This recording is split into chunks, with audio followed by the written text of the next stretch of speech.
Hello mga tropa. So ayan, hintayin natin. Dito tayo sa Pantano. 95 mga tropa. Re-reviewin natin yung mga tropa. So okay naman na sa LJ. Sa lagnat. Saka pabalik na lang sa Lunes para sa dengue niya ulit, para ma-sure na wala siyang dengue mga tropa. Bumili na gamit niya sa school mga tropa. Sa SM Fairview may event pa, oh. Na-reviewin natin tong Fantastic Bako.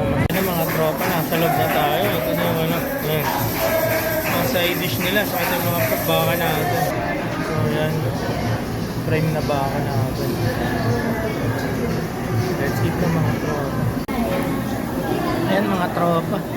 Sud na yung misis ko eh. Yan natira sa plate namin. Suko mga tropa. Ang bigat sa tiyan. 8.95 only.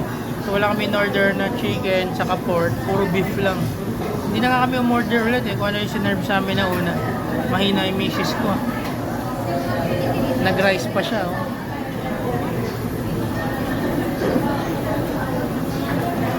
Mahina mga tropa. So highly recommended to. Mas i-rate natin siya 9 out of 10 para may ano, hindi perfect.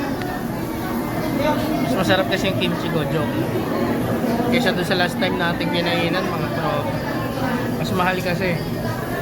Only din naman to, tapos maraming drinks kahit mamili kayo doon.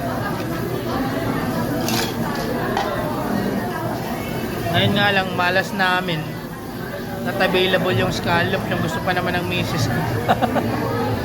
So yun lang, try nyo na rin mga tropa kung mapupunta kayo sa SM Fairview, Mother Ignacia, SM North Towers at SM Grand Central.